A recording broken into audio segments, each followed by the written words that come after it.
Hello friends, आज हम discuss करने वाले हैं कि डिडक्शंस जो है जो हमने एटीडी के अंदर पढ़ी थी उसमें कि अगर लमसम अमाउंट अगर दिया गया है तो उस केस में हम क्या डिस्कस करेंगे कि उसको कैसे ट्रीट करना है। सो दोस्तों,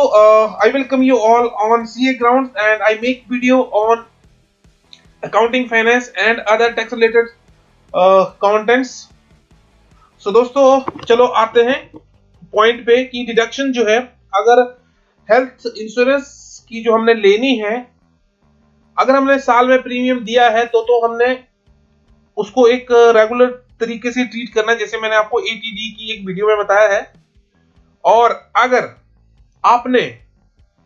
कोई एक ऐसा लमसम अमाउंट दिया है, जैसे कि भी ये आपको तभी समझ आएगा जब आप किसी इंश्योरेंस से मिलेंगे, किसी को बुलाओ कि भाई हमने पॉलिसी लेनी है, वो आपको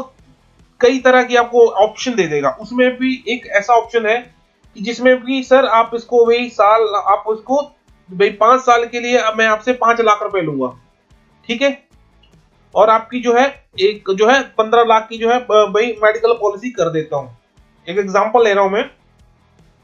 और तब आपको पता चलेगा कि अब आपने कैसे लेना है कि अब हमने इसकी इस साल के लिए क्या ट्रीटमेंट करना है। हमने देखो भैया, हमने इस साल का जो कि प्रीमियम हमने इनकम टैक्स में से कैसे उसका ट्रीट करना है, ईटीडी के अंदर हमने उसको कैसे रिड्यूस करना है। तो इसके लिए गवर्नमेंट या अपने आईसीसी इंस्टीट्यूट ने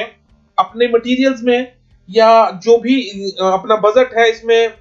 इंट्रोड्यूस में ये करके ये बताया है कि भाई सेक्शन 80D के 4A के अंदर ये बताया गया है कि अगर ऐसा कोई पर्सन जो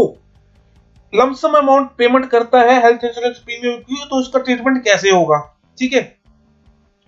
उसके लिए अमाउंट जो है वो पॉलिसी को कंटिन्यू करने के लिए, I mean keep in force रखने के लिए, वे पिछले 5 साल में कर रखा था, फिर आएगा फिर 5 साल के लिए देंगे। ठीक है, मतलब जो अमाउंट है वो पॉलिसी को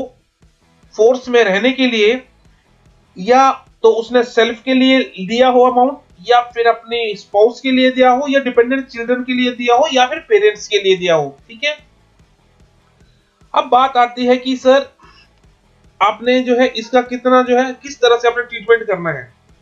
Then the deduction allowable under this section for each the relevant previous would be equal to the appropriate fraction। अभी appropriate fraction क्या चीज है?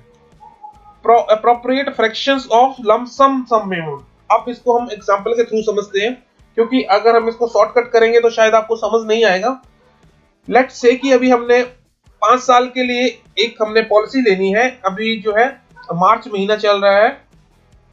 आपका, मार्च की जो है आज जो 4 तारीख है। ठीक है, आज हमने एक इंश्योरेंस कंपनी के एजेंट को बुलाया,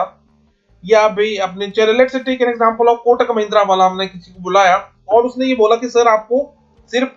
5 लाख हमें देने हैं, तो और आपका जो ये जो पॉलिसी है वो 5 साल तक के लिए वैलिड रहेगी। मतलब 5 साल में अगर कभी भी आप बीमार पड़ते हैं तो हम उसका जो अमाउंट है वो 15 लाख है जैसे कि, तो 15 लाख का कोई भी अगर खर्चा निकलता है, आई मीन हॉस्पिटल में जो भी गिर जाता है, तो कोटक महिंद्रा उसको पे करेगा। ठीक है,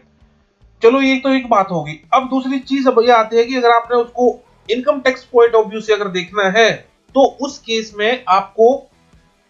उस इंश्योरेंस मेडिकल प्रीमियम को कैसे ट्रीट करना है। तो आपने जैसे 5 लाख दिया है, आपने डिवाइड बाय उसको 5 ये से कर देना, तो एक साल के लिए आपको 1 लाख निकल के आ जाएगा। ठीक है,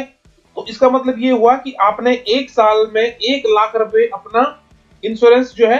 या मेडिकल पॉलिसी का प्रीमियम दिया है। तो उस केस में जो है आप जो है 1 लाख का क्लेम कर सकते हैं। लेकिन गवर्नमेंट ऑफ या इनकम टैक्स डिपार्टमेंट ने ये बोला है कि भाई आपको जो है उसका बेनिफिट सिर्फ 1 लाख नहीं मिलेगा, आपको सिर्फ 25,000 मिलेगा अगर आप अपने सेल्फ के ऊपर यूज करते हैं तो, या फिर अपने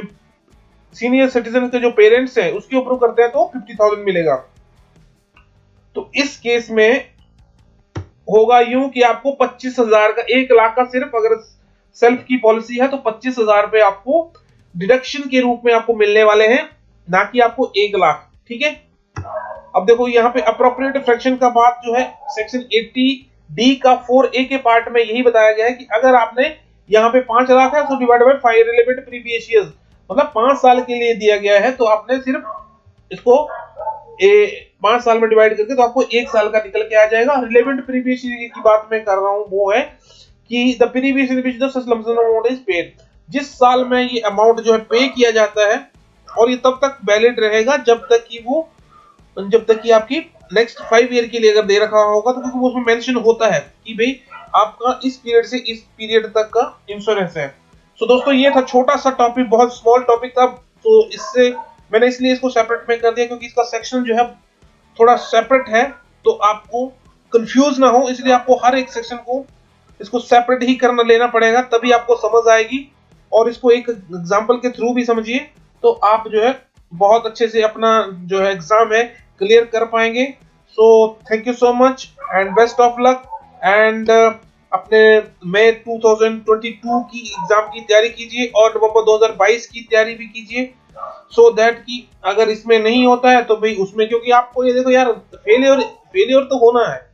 क्योंकि अगर आप फेलियर नहीं होंगे तो आपको जो सक्सेस का मजा है वो नहीं मिल पाएगा। और अगर आपने फर्स्ट अटेम्प्ट में क्लियर कर लिया तो well and good, and thank you so much, let's meet in another session.